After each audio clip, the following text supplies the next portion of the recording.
Oh, welcome everyone to my brand new portfolio. Well, say brand new. It's actually the train wreck one, but I've just rejigged it, and now it's called the Down But Not Out portfolio. Now, let's dive into it, see what all is in it. It currently sits at a value of 385.62, and it's up £9, so 2.39%, and to be honest, it's only existed for like 2 or 3 days, so it's not too bad. It was pushing 410 this morning when Cineworld jumped up. It's still down. Now, what does this portfolio consist of? It consists of... We have 2 cruise lines. We have Royal Caribbean and Carnival. If you don't know what Royal Caribbean is, this is some of their ships. Pretty nice. I've had the fortunate experience of being on board one of them. It was the largest at the time, but then about 12 or 13 other ships have surpassed it in the meantime. They are, like, look at these ships, they're crazy. But yes, we're not going to dive into every stock into extreme detail in this first video. I just want to show you what I'm up to on the sideline, because what I want is I want my UK dividend portfolio investment fund thing, that it's going to grow, and it's going to be the primary focus of the channel and primary focus of my own investments. And then we'll have a US one for US dividends. I will be concentrating on dividend growth investment, but this is a bit more, this feeds my optimistic, I wouldn't say gambling. I don't have a gambling side. I mean, we all do have a wee bit of a gambling side. Is this akin to gambling? It depends how you look at it, I suppose. In my eyes, I'm very optimistic for all these industries, and only a few of them have to succeed for this portfolio to do extremely well, considering all their current values. So let's have a look into the rest of it.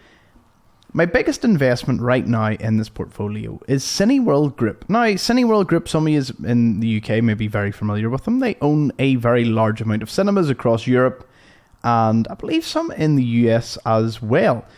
So they have more or less, I wouldn't say collapsed, though they did go bankrupt, I think, earlier in the year.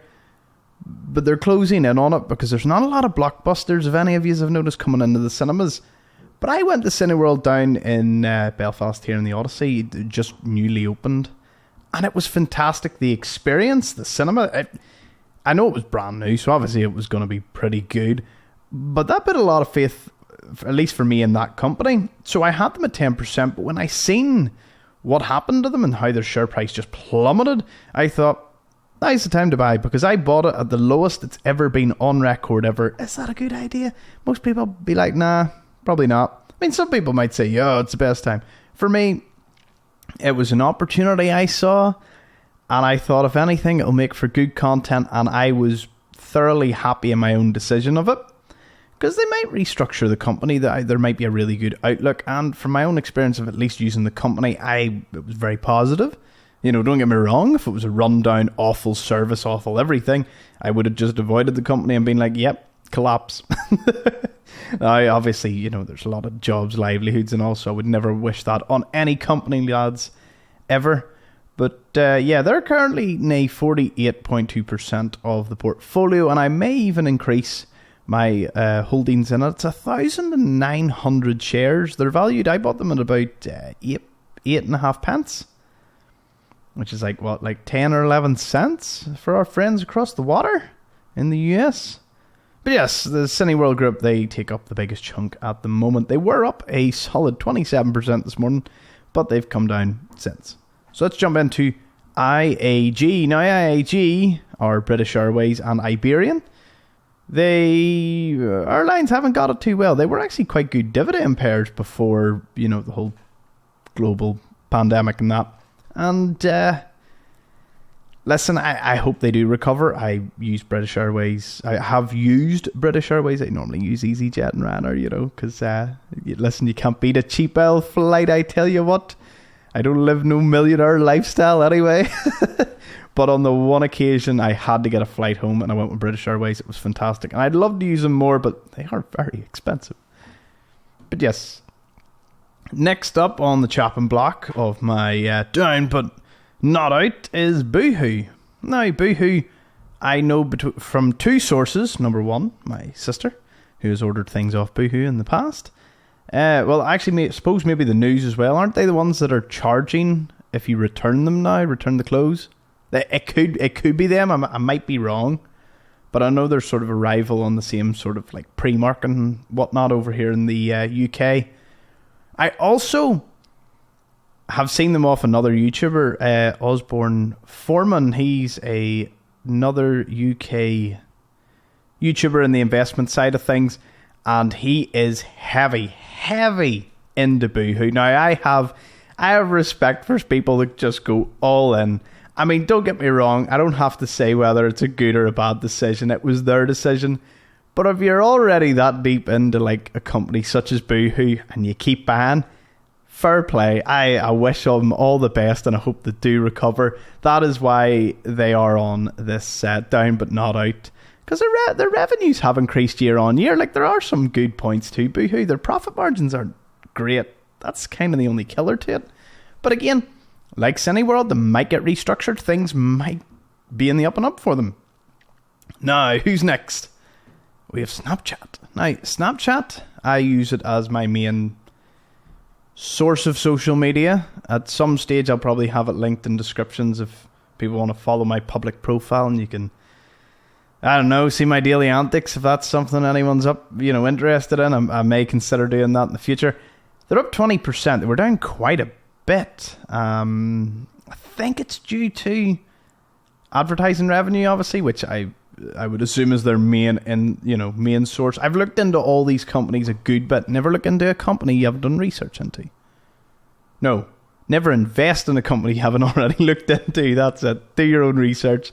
Obviously, none of this is financial advice. Do not follow this portfolio in the slightest. It's full of potential disasters. Next, we have Rolls-Royce. Now, Rolls-Royce, you may think cars. The billionaire cars, the millionaire cars, the one car that Dubai have as a police car, because, they have all the supercars as at least one police car. You'd be wrong. Rolls-Royce actually specialise in the engineering of jet engines for planes. Yeah. I didn't know that for a while either. I thought it was just the luxury car brand, but no, they are a big engineering company. Down on their luck for a multitude of reasons, but they still feature. Again, stock price is pretty low, so I bought in.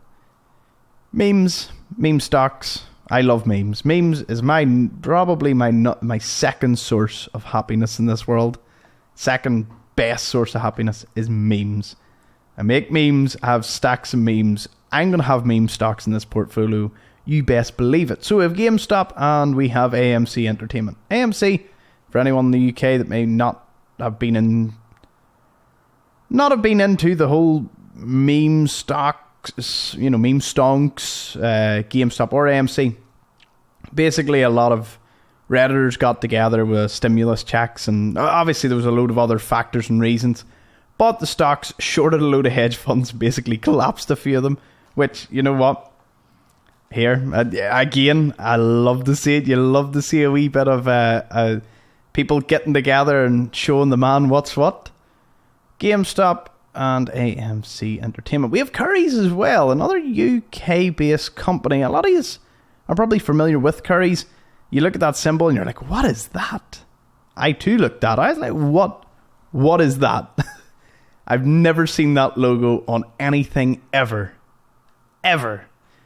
But Currys are essentially an electronics store. I think they joined up with, was it Dixon's Carphone Warehouse they merged with? And they started selling phones as well inside. And yeah. Anyway, they're very, very cheap. And all of these are relatively cheap in that they're almost into the pence, some of them, so I can buy lots and lots and lots of shares. Except Royal Caribbean, Carnival, and the likes of Snapchat, GameStop, and AMC. They're dollars, so I don't have as many shares of them. But yeah, this is the down but not out. I also am a boxing fan, so that's why I used I used Tyson Fury. Don't know why I was going to say Mike Tyson there. I was watching a podcast earlier, but Tyson Fury and Deontay Wilder, as he's seen him get back up. So I thought, you know what, here, it is what it is. I don't intend for it to be any form of clickbait. This is essentially, most people are looking at these companies and like, oh, it's not looking good. Especially some of them are seriously not good. They might get up. Might shock the world that one of these ones make a recovery. And if they do, hopefully they'll make a big enough recovery that they'll bring any of the other ones that fail me up. But yeah, hopefully you'll enjoy the series nonetheless. Thank you so much for getting this far in the video. If you've enjoyed it, like, comment, subscribe, and I'll see you all in the next update, which will be on the 4th of every month. I will be doing the updates for this. Thank you.